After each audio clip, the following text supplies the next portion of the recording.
Hello, അപ്പോൾ ഇന്നത്തെ recipe പെട്ടെന്ന് ഉണ്ടാക്കിയെടുക്കാൻ പറ്റുന്നൊരു പള്ളിക്കറിയും ഇതിൻ്റെ കൂടെ കഴിക്കാനായിട്ട് നല്ല മൊരിഞ്ഞ നെയ്പ്പത്തലുമാണ് ഇന്നുണ്ടാക്കി കാണിക്കുന്നത്.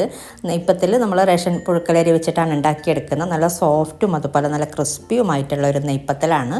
ആദ്യം നെയ്പ്പത്തലാണ് കേട്ടോ കാണിക്കുന്നത്. അപ്പോൾ ഇതിന് വേണ്ടിയിട്ട് 1.5 കപ്പ് റേഷൻ പുഴുക്കലരിയാണ് എടുത്തിട്ടുള്ളത്. കുറച്ച് നേരം കുതിർത്ത് വെക്കുക, ഒരു 4-5 മണിക്കൂറൊക്കെ കുതിർത്ത് വെച്ചിട്ട് കഴുകിയെടുത്ത് ഉപ്പും പാകത്തിന് വെള്ളവും കൂടെ ചേർത്തിട്ട് ഇത് അരച്ചെടുക്കാം കേട്ടോ.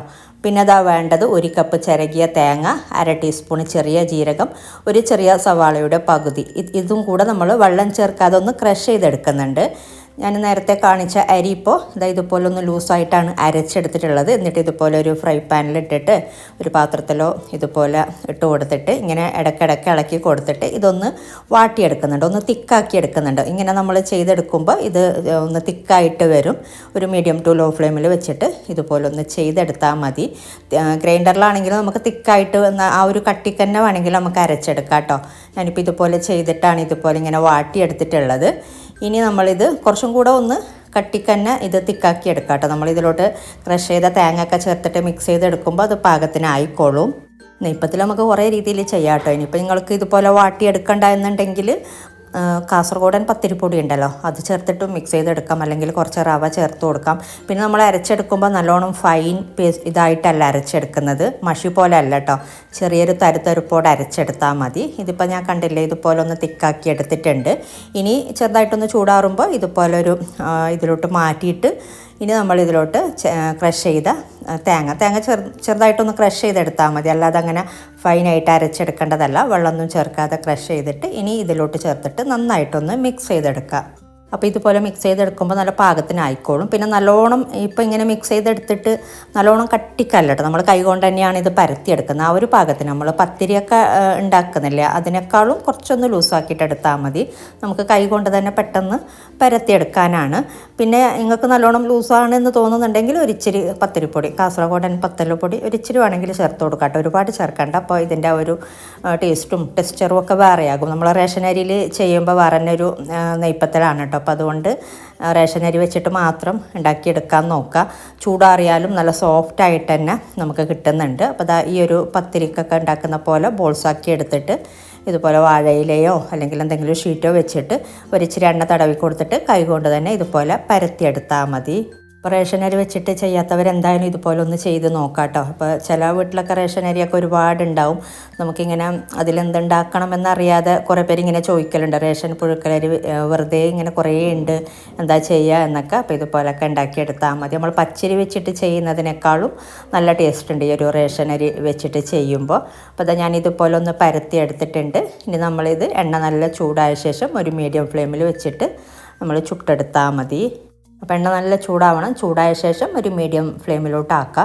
ഇനി നമ്മൾ ഇതുപോലെ ഇങ്ങനെ ഇട്ട് കൊടുത്തിട്ട് മുകൾ ഭാഗം പൊള്ളി വന്നില്ല എന്നുണ്ടെങ്കിൽ ചെറുതായിട്ട് നമ്മൾ ഇതിൻ്റെ ഈ ഒരു മുകൾ ഭാഗം, ഈ നെയ്പ്പത്തലിൻ്റെ മുകൾ ഭാഗത്തോട്ട് ചൂടായ എണ്ണ ചെറുതായിട്ടൊന്ന് തൂക്കി കൊടുത്താൽ മതി. അപ്പോൾ നന്നായിട്ട് പൊങ്ങി കിട്ടും. അല്ലാതെ തന്നെ നന്നായിട്ട് പൊങ്ങി വരുന്നുണ്ട്. ഇനിയിപ്പോൾ വന്നില്ല എന്നുണ്ടെങ്കിൽ ഇതുപോലെ ഒന്ന് ആക്കി കൊടുത്താൽ മതി കേട്ടോ.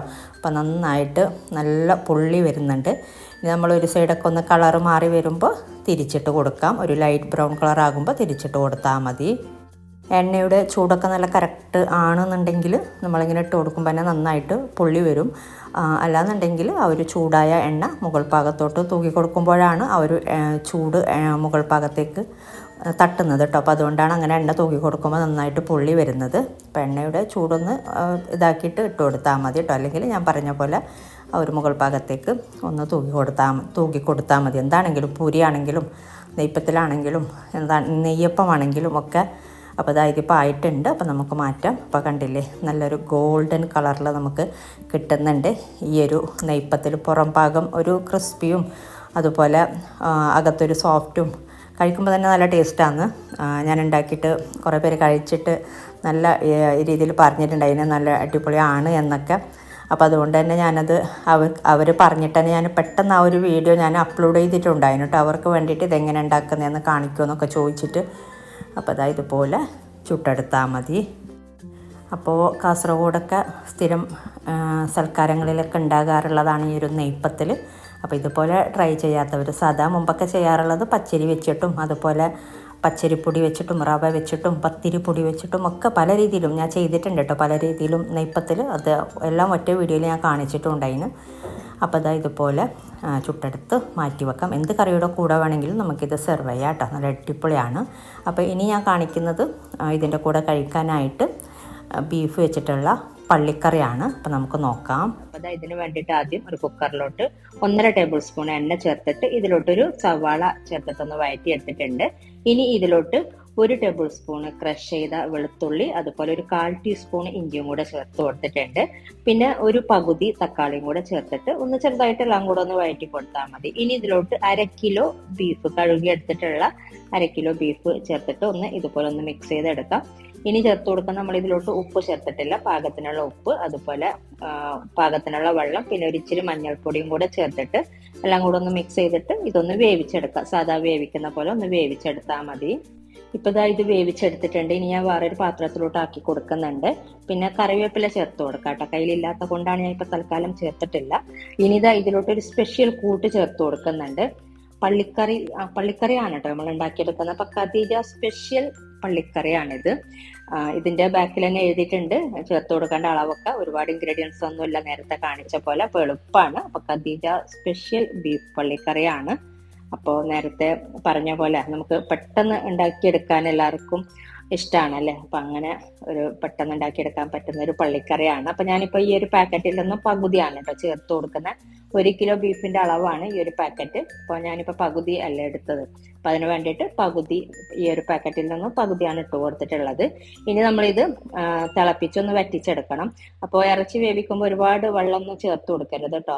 നമ്മളിങ്ങനെ വറ്റിച്ചെടുക്കുമ്പോൾ കൂടുതൽ വേവായി പോകും, ഇറച്ചി കൂടുതൽ വെന്ത് പോകും. അപ്പൊ അതിന് വേണ്ടിയിട്ട് അല്ലെങ്കിൽ 1/4 വേവ് വേവിച്ചെടുത്താൽ മതി. ഒരു 90% വേവ് ഒക്കെ വേവിച്ചെടുത്താൽ മതി. ഇനി ഇതുപോലെ ഒന്ന് തിളപ്പിച്ച് ഇങ്ങനെ ഇടക്കിടക്ക് ഇളക്കി കൊടുത്തിട്ട് ഒന്ന് വറ്റിച്ചെടുക്കാം കേട്ടോ. ഒരു ഫ്ലെയിം കുറച്ചിട്ട് വെച്ചാൽ മതി, ഇടക്ക് ഇളക്കി കൊടുത്താൽ മതി. പെട്ടെന്ന് തന്നെ വറ്റി കിട്ടുന്നുണ്ട്.